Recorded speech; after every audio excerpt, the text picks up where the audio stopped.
So lately I've been hearing what can only be described as a calling. And it's a calling that seemed at me to be completely crazy, because I'm being called to start a church. And I'm not a person with a huge Christian background. I don't really have a lot of training in religion or anything like that, but still I'm being called to do this to kind of bring people closer to God. And as I've been grappling with this, I shared it with my spiritual advisor. And I said, you know what, this seems absolutely crazy. And he said to me, don't say that word. And I'm like, what word? And he said, crazy.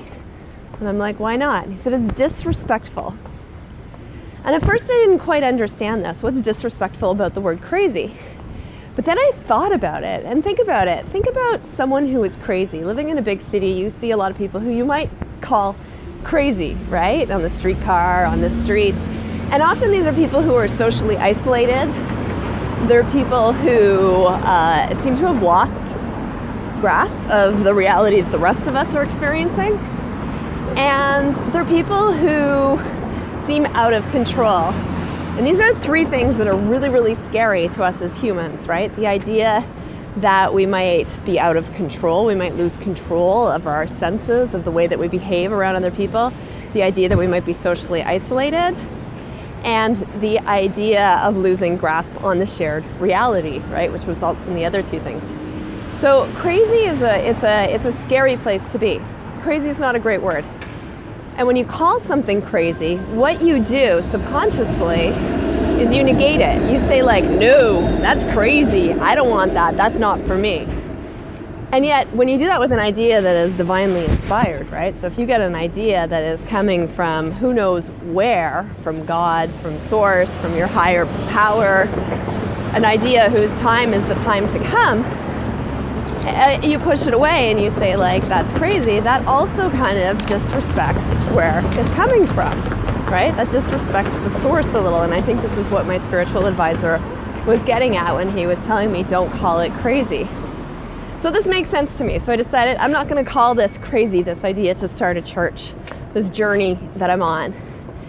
And I've been grappling with what's a better word. What could I use instead? And the word that came to me is magic. Magical. Because think of it, when something is magic, we know there's something happening behind the scenes, right? Things are happening on the surface that make no sense, but behind the scenes there's some sort of mechanism that is bringing things together. And more than that, think about all the myths you've read or the stories, and when somebody goes on a magical journey, what happens?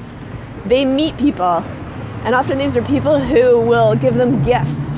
They develop, they grow, they become the hero of their own journey. So I've decided that this idea, this mission, this calling that I'm on, this new path that I'm on, it's not crazy, no. It's magical. And what I wish for you is if you similarly are feeling called to do something that seems absolutely preposterous, absolutely ridiculous, absolutely out of the norm of anything that you've ever known, and yet your heart kind of shudders with trepidation and also delight. Don't think of that as crazy. Think of that as an invitation to a magical journey. If you are already on your own magical journey and you're damn, my day job is getting in the way, I have a free download for you. It's called 12 Unconventional Tactics to Survive a Day Job You Desperately Want to Leave. The link is also below. Love you guys. Stay true. Peace.